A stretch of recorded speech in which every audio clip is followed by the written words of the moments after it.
Hasil timnas Indonesia versus Jepang, bagaimana menurut kalian? Apakah timnas Indonesia masih berpeluang di kualifikasi Piala Dunia zona Asia round 3? Secara melihat permainan, ternyata memang kualitas tidak bisa dibohongi. Timnas Indonesia masih sangat tertinggal jauh oleh pemain Jepang secara permainan. Walaupun timnas Indonesia sekarang dihuni oleh pemain naturalisasi, tapi itu belum cukup ternyata untuk menghadapi Jepang.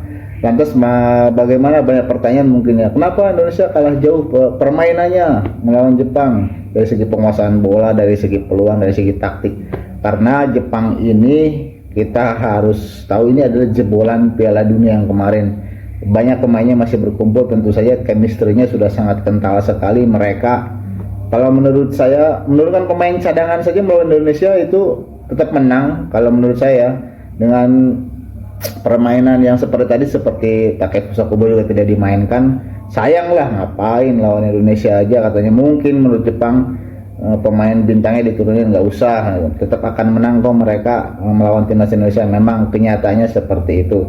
Jadi untuk kualifikasi Piala Asia round 3 ini Indonesia masih berpeluang atau tidak sih? Menurut kalian gimana? Kalau menurut saya sih masih, karena lawan Indonesia sebenarnya setelah melawan Jepang ini ya, lawan sebenarnya Indonesia itu cuma dua, Bahrain dan juga Cina. Jadi fokus sajalah kepada kedua tim itu, bagaimana bisa cara mengalahkannya supaya Indonesia nanti finish posisi keempat. Tadi sayang sekali ya, ada oleh Rumane nonton dengan kekalahan timnas Indonesia ini, mungkin dia juga ikut kecewa 4-0 lagi karena di kandang.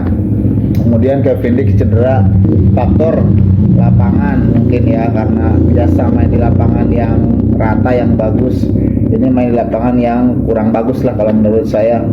Jadi ada benturan, lalu mengalami cedera. Sebenarnya Indonesia di pertandingan ini sangat bagus sih di babak pertama ya, karena berhasil menciptakan beberapa peluang. Tapi sayangnya ini yang menjadi PR selalu di timnas Indonesia, berkali-kali menjadi PR, yaitu adalah finishing. Indonesia itu kurang bagus ya, karena sering membuang peluang. Kemudian operan-operan juga masih banyak yang salah. Dengan komposisi pemain yang kemarin saya bikin konten itu, Nathan itu masih dipakai di tengah, itu sering ini ya, sering tidak taktis. Kadang sering ke bawah dengan posisi aslinya itu yang sebagai back kiri atau sebagai wing kiri, itu suka pengen membawa bola di tengah, karena ini sebenarnya di tengah itu sangat krusial, harus pemain yang taktis yang bisa membaca situasi. Ini Sintayong selalu memaksakan Nathan bermain di tengah. Kalau menurut saya kurang efektif. Kalau misalkan mau diturunkan mungkin yang lain saja lah, jangan Nathan, karena kalau cuma untuk tenaga, mau melawan Jepang itu, melawan siapapun, tetap mereka lebih bertenaga daripada kita. Jadi ini kedepannya mohon diperhatikan STY pemilihan pemain.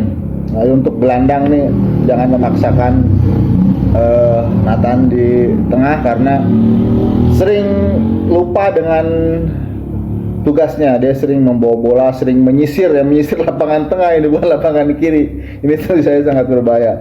Nanti hari Selasa lawan Arab, semoga mendapatkan hasil maksimal, karena Indonesia belum mendapatkan ini poin 3 poin di kualifikasi Piala Dunia round 3 ini.